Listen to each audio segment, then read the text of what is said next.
ನಾನು ನಿಮ್ಮ ಪ್ರೀತಿಯ ಆರ್ ಬಿ ಪಾಟೀಲ್. ಜಗಜ್ಯೋತಿ ಬಸವೇಶ್ವರರು 12ನೇ ಶತಮಾನದಲ್ಲಿ ಎಲ್ಲ ಸಮಾಜದ ಕಾಯಕ ಯೋಗಿಗಳನ್ನು ಒಟ್ಟುಗೂಡಿಸಿಕೊಂಡು ಅನುಭವ ಮಂಟಪವನ್ನು ಮಾಡಿ ಇಡೀ ಪ್ರಪಂಚಕ್ಕೆ ಪ್ರಥಮ ಪಾರ್ಲಿಮೆಂಟ್ ಅಂತೇಳಿ ಘೋಷಣೆ ಮಾಡಿದ ಮಹಾತ್ಮ ಜಗಜ್ಯೋತಿ ಬಸವೇಶ್ವರರ 893ನೇ ಜಯಂತಿಯ ಹಬ್ಬದ ಇಡೀ ನಾಡಿನ, ದೇಶದ, ಪ್ರಪಂಚದ ಹಾಗೂ ಕೊಪ್ಪಳ ಜಿಲ್ಲೆ ಗಂಗಾವತಿ ವಿಧಾನಸಭಾ ಕ್ಷೇತ್ರದ ಜನತೆಗೆ ಜಗಜ್ಯೋತಿ ಬಸವೇಶ್ವರ ಜಯಂತಿಯ ಶುಭಾಶಯಗಳನ್ನು ಹೇಳುತ್ತಿದ್ದೇನೆ. ಮಹಾತ್ಮರು ಜನಿಸಿದ ಈ ನಾಡಲ್ಲಿ ಏಪ್ರಿಲ್ ತಿಂಗಳಲ್ಲಿ ಇಡೀ ಜಗತ್ತನ್ನೇ ಬದಲಾವಣೆ ಮಾಡಿದ ಮಹಾತ್ಮರು ಜನಿಸಿದ ಪುಣ್ಯ ದಿನ. ಹಾಗಾಗಿ ಪ್ರತಿಯೊಬ್ಬರೂ ಭಾರತೀಯರು, ಕರ್ನಾಟಕದ ನಾಗರಿಕರು ಎಲ್ಲರೂ ಕೂಡ ಬಸವಾದಿ ಶರಣರ ತತ್ವ ಸಿದ್ಧಾಂತಗಳನ್ನು ಪಾಲನೆ ಮಾಡಬೇಕು ಮತ್ತು ಮಾನವೀಯ ಮೌಲ್ಯಗಳನ್ನು ನಮ್ಮ ಜೀವನದುದ್ದಕ್ಕೂ ಅಳವಡಿಸಿಕೊಳ್ಳಬೇಕು. ಭಾರತದ ಸಂವಿಧಾನವೂ ಕೂಡ ಮಾನವೀಯ ಮೌಲ್ಯಗಳ ಬಗ್ಗೆನೇ ಎತ್ತಿ ತೋರಿಸುತ್ತದೆ.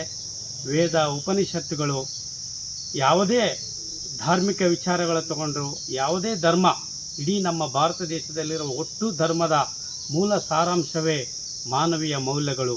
ಇನ್ನೊಬ್ಬರನ್ನು ನಾವು ಪ್ರೀತಿಸಬೇಕು, ಇನ್ನೊಬ್ಬರನ್ನು ಗೌರವಿಸಬೇಕು, ನಮಗಿಂತ ದೊಡ್ಡವರನ್ನು ನಾವು ಗೌರವಿಸಬೇಕು, ನಮಗಿಂತ ಚಿಕ್ಕವರನ್ನು ನಾವು ಪ್ರೀತಿಸಿ ಅಭಿಮಾನದಿಂದ ಅವರ ಮೇಲೆ ದಯ ಮತ್ತು ಕರುಣೆಯನ್ನು ತೋರಿಸಬೇಕು. ಇದೇ ಮಾನವೀಯ ಮೌಲ್ಯದ ಉದ್ದೇಶ.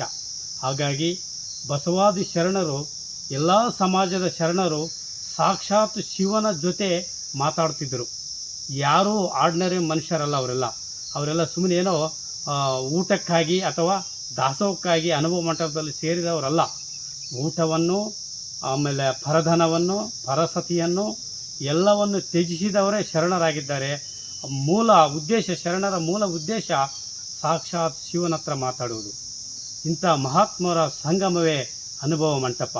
ಇಂಥ ಅನುಭವ ಮಂಟಪದಲ್ಲಿ ಇಡೀ ನಮ್ಮ ಕರ್ನಾಟಕದಲ್ಲಿ ಈ ಅನುಭವ ಮಂಟಪ ಸ್ಥಾಪನೆ ಆಗಿರೋದು ಇಡೀ ನಮ್ಮ ಕನ್ನಡಿಗರಿಗೆ ಹೆಮ್ಮೆ.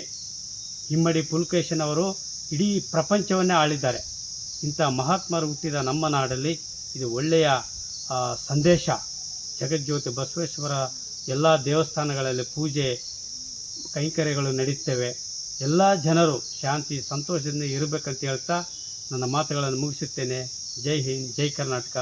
ಮತ್ತೊಮ್ಮೆ ಜಗಜ್ಯೋತಿ ಬಸವೇಶ್ವರ ಜಯಂತಿಯ ಶುಭಾಶಯಗಳು. ಜೈ ಬಸವಣ್ಣ, ಜೈ ಲಿಂಗಾಯತ.